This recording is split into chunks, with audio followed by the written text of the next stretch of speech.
Hello boys and girls, Captain Sergei over here. Today's Sunday. I haven't recorded anything in a while, so I just thought I would show you my hotel suite in here. Hi. Well, nothing else to do. Very nice. You know, I like this. I like that it's very quiet. You know, it's not one of those old ones. I always say I love this, you know, climate control. So I'm charging all my cameras, just getting ready to... Sometimes people ask me about this one, so I really like this Panasonic. It doesn't shoot 4K, but it has a very large zoom. Like that's 90x, that's kind of like eye zoom, but the actual optical, I think it's, I forgot, 55 or 60, but it's very nice. And so I went to my laptop over there, DX50, what is it? IXS. Anyway, went to Walmart over here, got some nice tea. My favorite tea is green with jasmine. So I got two varieties, jasmine. This one is expensive, $6 Canadian. And I get this, love this thing. So 15 grams of protein, 10 grams of fiber, you know, 1 gram of sugar, so 4 grams of effective carbs. And it's so tasty. It's about $10, so 4 bars in here, you see. So pretty much, I look at this 16 minus 10, I would call it 6 grams effective, because you still count the sugar, but 15 grams of protein. So I'm not tracking, so my truck is in the... Oh yeah, and I got nice TV, so look forward to catching some holiday movies in here. Very nice room, you know. Not too expensive, because Sunday, like, it's expensive Friday, Saturday, but Sunday they give you big discounts. And this is the hotel I stayed here before, where my trucking career started back in 2005. I mentioned this before. So this is Cambridge, Ontario. This is the big kind of power center, shopping center. There's a Walmart, Best Buy over there. And I don't know if you can see, but that's my car over there, like the last one over there, my beloved Ford Mustang. And the weather's good, but it's cold. It's about like freezing, 0 Celsius or 32 F. My bag over here. No more cameras. Everything has been sold to fund the trucking operation. But hopefully that will change, because I do miss it. I do miss photography. I want to go outside to a park or river, do some landscapes, do some wildlife, you know. But that will come, you know. Those who are patient and those who know how to make money, eventually their dreams come true.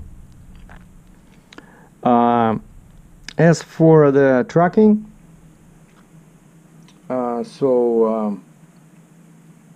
I asked them for the prepayment, right? So they're sending me, they finally did send the prepayment on Friday, but because it was the last day of the week, I still didn't see the money. I'm not gonna start moving unless I see the money in my account. It was about 30% prepayment. And then,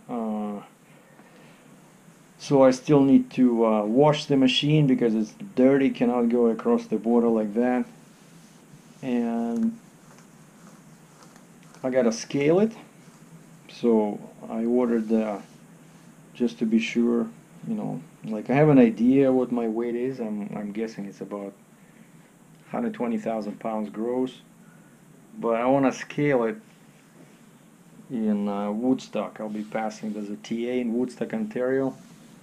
I'm gonna scale it over there, and then I can order the rest of my permits.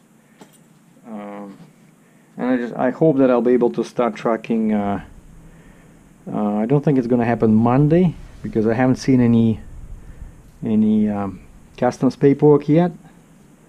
the freight broker has to, or actually the shipper, or, well, it's not the shipper, it's basically I'm dealing direct with this customer. It's their machine, right? They bought this antique crane from the auction, so I'm dealing with this guy, and he hasn't even done yet the customs. You know, we keep arguing, like he says, I say I need the invoice for the customs broker, and he said I send you the invoice, and that's the invoice from the auction. You know, like the auction does an invoice to the buyer. That's not the customs invoice. You know, they're slightly different. Customs invoice will have some codes in there, like classification of the cargo, some stuff that the customs guys need, you know, like at the border. So it's a separate piece of paper, and this guy doesn't seem to understand that. And so I said, I cannot go to the border without this, and he still haven't told me who my customs broker is, because I need to enter that name. Well, it's optional, but I think it helps when you enter the name of your broker when you're doing the e-manifest. And then he wants it to go in bond, because the final destination is Mexico. And I said, I'm not bonded carrier, but you can get like a trip bond, right? So it's just I'm not going to use my bond, but it has to come either from this guy, from the shipper, or from the customs broker. Like whoever has the bond, they issue the bond for the shipment. It doesn't have to be the carrier, you know. And so he has to do that one as well. And so that's why I think it's not going to happen Monday. I'll probably leave Tuesday, but all in all, since I got loaded Wednesday, like this trip, you know, seems to be taking a lot of my time, right? Because it's already Sunday, and all I did was get loaded and come back to Cambridge. So I don't know. From here it's about 2,000 miles to Texas, and that's why, you know, sometimes I like these long trips, but then especially when you're caught in the middle between the, you know, on a holiday like this, you're losing a lot of time, you know. I might have made the same amount of money by just doing a couple of short trips. So, but you know, I'm committed. I have the load on my trailer. I cannot stop now. Just have to be patient and hope for the, you know, plan for the worst, hope for the best, and just I think that probably everything will. I might leave tomorrow, like Monday, just go do my stuff, what I can do on my end. You know, trying to be proactive a little bit, so I can, for example, Monday I can drive to the TA truck stop and I can get the machine washed, right? And then, you know, I can fuel, I can scale, right? And that's pretty much everything, all I can do for now, and then just wait for the guy to send me the customs paperwork.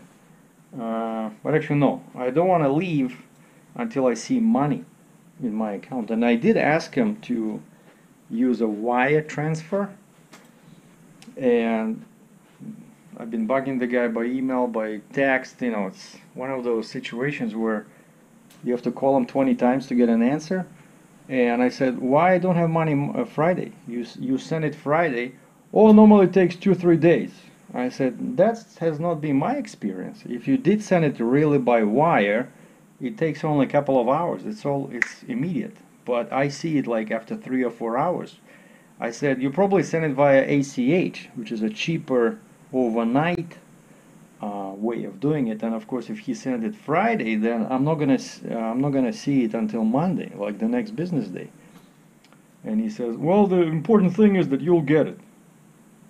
Like, you know, I don't, it's probably my Russian accent together with his Spanish accent, and we don't seem to be communicating. I said, charge me the fee, but I want this to be wired. I don't want ACH, I want wire. Well, the important thing, you'll get it. I just hope nothing funny happens on the other end. But, like, as a guy I know says, that when you have a load on your trailer, you have certain power, right? So I'm not gonna unload this machine until I have the money in my hand, the final payment, and I'm not gonna start moving until I have this prepayment in my account, until I can see it. I don't trust anything in writing. Oh, it's been sent. I'm not moving until I see the money. You know, show me the money. and then we'll talk. This was a quick update from Cambridge, Ontario. Captain Sergei out. Thanks for watching.